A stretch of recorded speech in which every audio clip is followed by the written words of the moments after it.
Hi, welcome back to Faith and Conviction, and I'm your host, Ray Harris. I want to welcome you to this week's Torah portion, and it's Torah portion 25. Again, it comes from the book of Leviticus, Vayikra.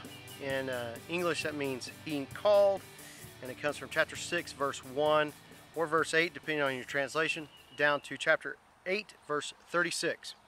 Now, the interesting thing is, this key word for this section is Tzav. Now, that key word means give an order. And it's very similar to the key word that we had back at Torah portion 20. And so they all, both that Torah portion 20 and this Torah portion, connect to the same Hebrew word. So some of this study is the exact same. So I want to kind of limit what we do so we don't cover the same ground. However, our Hebrew word is the first word found in Leviticus 6 and verse 9. The Strong's number for that is H6680. H6680. Tzav is the Hebrew word there. Brown Driver Briggs tells us it means to command, to give orders to order, to charge, to give charge to lay a charge.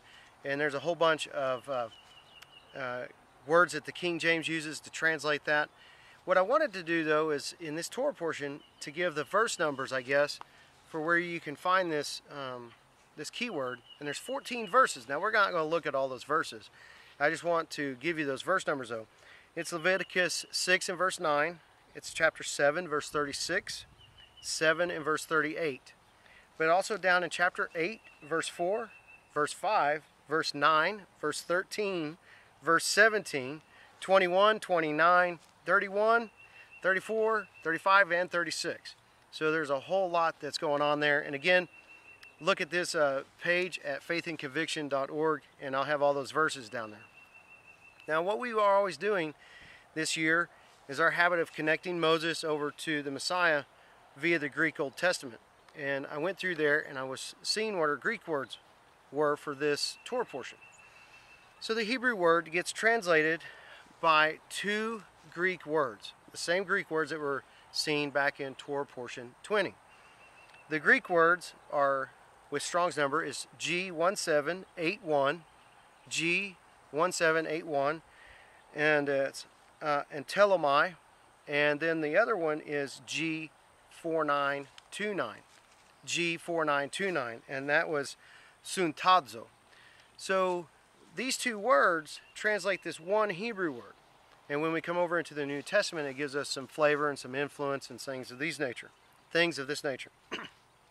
Now, telomai is found in the New Testament 18 times. And thayer defines it to mean to order, to enjoin, to command to be done.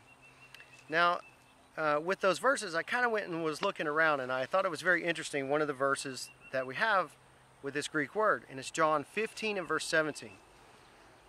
John 15 and verse 17, and it has there Jesus saying this: "These things I command you, that you love one another." That you love one another.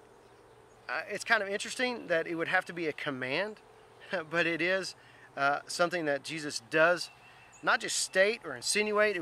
He doesn't say it'd be a nice thing or it'd be really cordial if you do this. He says it's a command, and it comes out of this Hebrew word.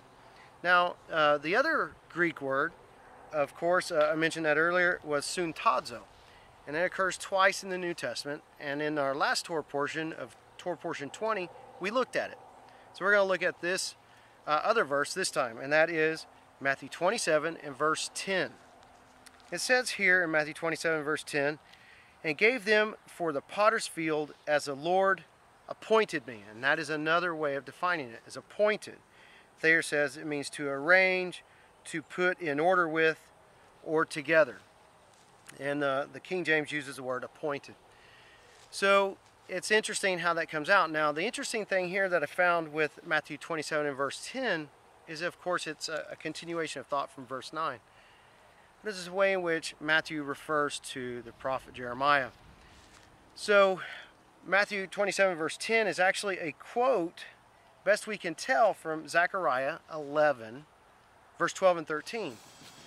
The enigma, I guess, is the fact that Matthew says it's from Jeremiah, and people are having some trouble reconciling this.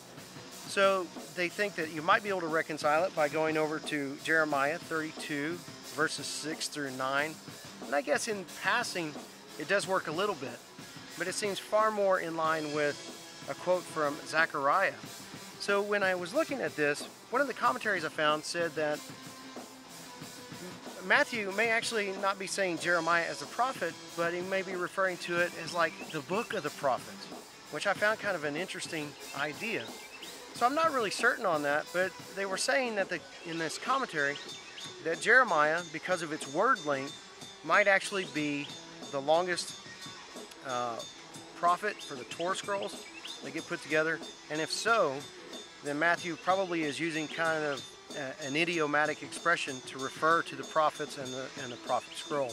So that's kind of an interesting idea that I found today when I was going through this, and we got that because of our Torah portion and the way in which we see these things connected from Moses over to Messiah through the Greek Old Testament and the Greek New Testament.